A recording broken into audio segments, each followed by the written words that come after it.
बाबा जी महाराज, श्री स्वामी लक्ष्मण दास जी महाराज,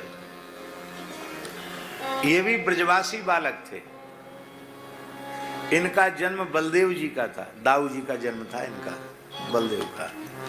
इनके पिताजी भी बड़े जमींदार थे और 65 साल की उम्र हो गई पिताजी की इनके, और 65 वर्ष में न कोई पुत्र हुआ न कोई पुत्री हुई। तो बड़े दुखी हो गए और अपने भाई को जमीन जायदाद संभला के स्वयं वृंदावन वास करने आ गए। तो राधा वल्लभ जी के पास कहीं रहते थे। एक दिन ये परिक्रमा करते हुए आए तो पहाड़ी बाबा का उन्होंने दर्शन किया, जो प्रथम पहाड़ी बाबा जी महाराज हैं। तो बड़ी श्रद्धा उत्पन्न हो गई, बार बार उनके निकट आने लगे। फिर प्रार्थना की कि हमको आप कृपा करके दीक्षा प्रदान करें। तो पहाड़ी बाबा महाराज दीक्षा जल्दी देते नहीं थे किसी को। उन्होंने कहा, मंत्र श्रवण करने के बाद, दीक्षा लेने के बाद फिर द्वारा गर्भ में जाना पड़े, ये हमें स्वीकार नहीं है।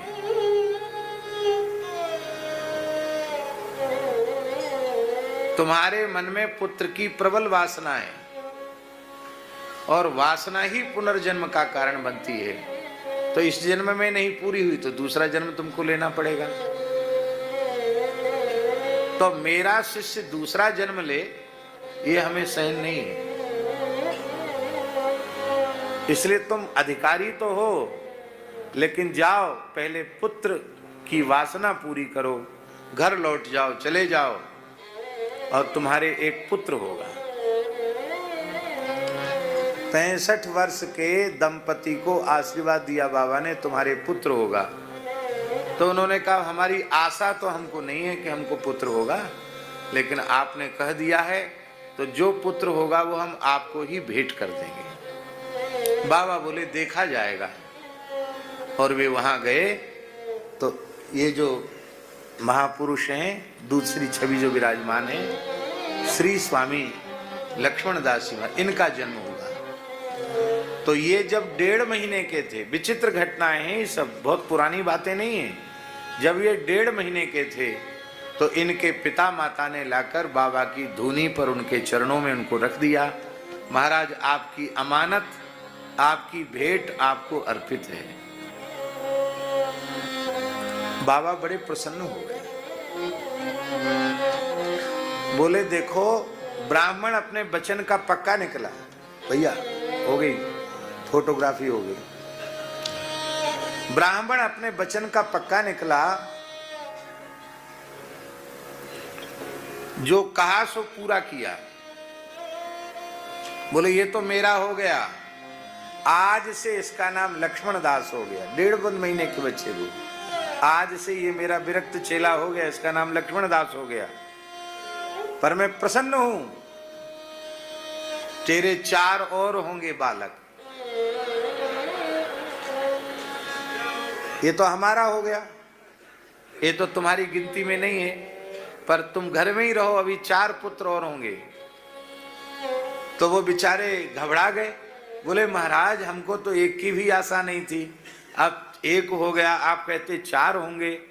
तो ब्रजवासी नाम धरेंगे कि बुढ़ापे में लैन लग रही है। ब्रजवासी बोले में कमी नहीं छोड़े, कोई होए। बाबा का एक तकिया कलाम था, अब तो बाणी निकस गई। क्या?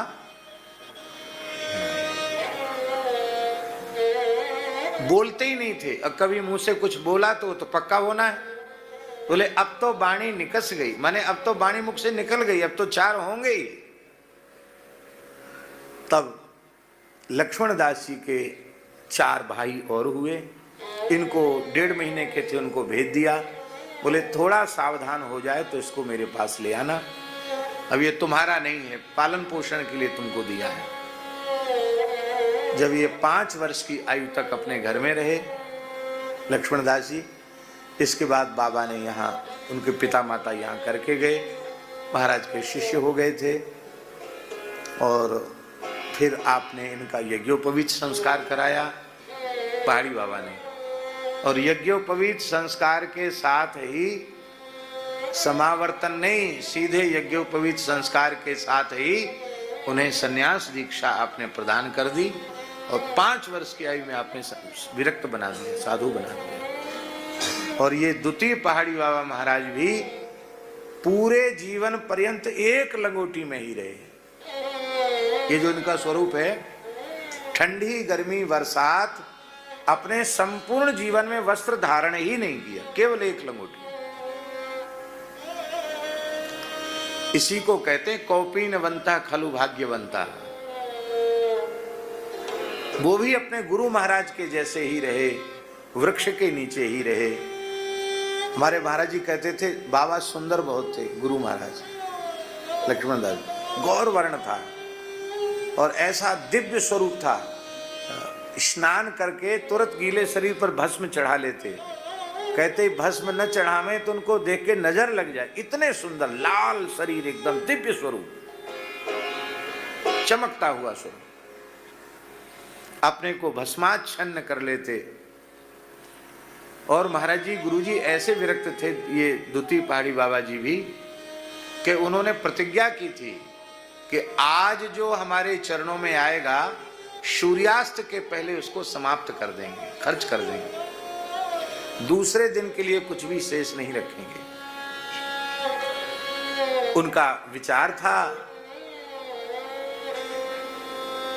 कि संग्रह के नाम पर जिस साधु के पास मरने के बाद फूटी कौड़ी न निकले और शरीर ढकने के लिए कोरा कपड़ा न मिले संग्रह के नाम पर, उसे मैं साधु मानता हूं। और जैसा उन्होंने कहा वैसा ही पूरा जीवन व्यतीत किया। महाराज जी कहते थे कि 1 रुपया यदि भेंट आ गई दिन भर में तो 1 रुपए की 1.5 सेर रबड़ी आती थी। कितनी? 1.5 किलो रबड़ी 1 रुपए की आती थी। तो कहते महाराज जी को, दे पुजारी देख आज 1 रुपया आ गया हो, ब्रजभाषा बोलते 1 रुपया आए गए हो, चलो जा गोपेश्वर ते रबड़ी ले। गोपेश्वर जी की रबड़ी उस जमाने में पूरे वृंदावन में प्रसिद्ध थी, उस जमाने की बात। गोपेश्वर महादेव की रबड़ी प्रसिद्ध थी, रबड़ी ले आओ। तो 1.5 सेर रबड़ी तुरंत भोग लगता। अब भोग लग के स्वयं इतना लेते, बाकी जो भी सामने होता सबको बांट के खत्म।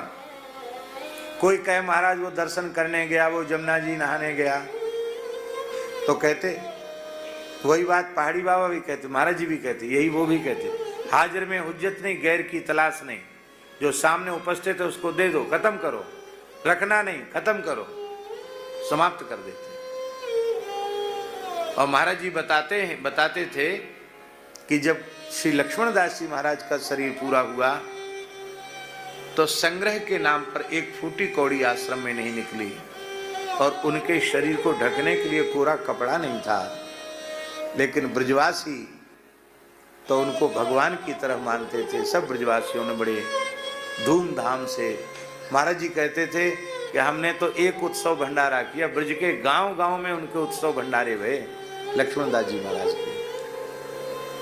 ब्रजवासी बहुत मानते उनको। तीसरे इधर विराजमान हैं जिनसे इस दास को विरक्त वेश प्राप्त हुआ, अनंत श्री समलंकृत सद्गुरुदेव योगीराज श्री स्वामी देवदास जी महाराज। ये तृतीय पहाड़ी बाबा जिनको हम, नाम बड़ों का लेना नहीं चाहिए, इसलिए प्रथम पहाड़ी बाबा, द्वितीय पहाड़ी बाबा, तृतीय पहाड़ी बाबा कह करके हम लोग संबोधन करते हैं। ये भी बड़े दीर्घजीवी रहे, इनका जीवन भी बहुत विरक्त विलक्षण कोटि का जीवन था। पूज्य गुरुजी मिश्र जी गुरुजी खाक चौक में महाराज जी के पास जाते थे, बैठते थे और कई बार महाराज जी कुछ बोलते थे तो गुरुजी कहते ऐसे लगता है उपनिषदों के मंत्र का अर्थ ही इनकी वाणी से प्रकट होता है। कई बार गुरुजी बोलते थे, वो तो एकदम साधारण भाषा में भी जैसे वैदिक ऋचाएं ही इनके मुख से सामान्य भाषा में निर्गत हो रही हों, ऐसा विलक्षण उनका जीवन था। उनका जीवन भी अनेक दिव्यताओं से परिपूर्ण था। महाराज भी, ये तो अभी की बात है, 2003 में महाराज जी भगवत धाम गए। लगभग 130 वर्ष की आयु में भगवत धाम गए। कितने? इतने दीर्घजीवी रहे महाराज। और महाराज भी वृक्ष के नीचे ही बैठे रहते, खाली तखत के ऊपर एक लंगोटी में। अपने पूरे जीवन में एक ही लंगोटी रखी, एक ही अचला और एक ही गमछा। 2 गमछा नहीं, 2 लंगोटी नहीं, 2 अचला नहीं। और 24 घंटे में 1.5 पाव से अधिक वस्तु अपने पेट में नहीं जाने दी। आहार के रूप में साग लेते थे और शाम को दूध लेते थे, थोड़ा 1.5 पाव दूध लेते थे, दिन में थोड़ा साग लेते थे। बस यही पूरे जीवन पर्यंत उनका आहार रहा। तो ये 3 पीढ़ियों तक तो सब योगी और सिद्ध हुए, और हम जैसे हैं तैसे आपके सामने हैं। हम ना योगी हैं और ना सिद्ध हैं, कुछ नहीं हैं, जैसे हैं तैसे आप सबके सामने हैं। तो आज उनकी यह दिव्य उत्सव है, इसलिए उनका स्मरण करना, इस पूरी परंपरा का स्मरण करना अत्यंत अपेक्षित है। और भैया जी, ये भक्तमाली तो है, ये भक्तमाल है, ये भक्त चरित्र ही भक्तमाल है।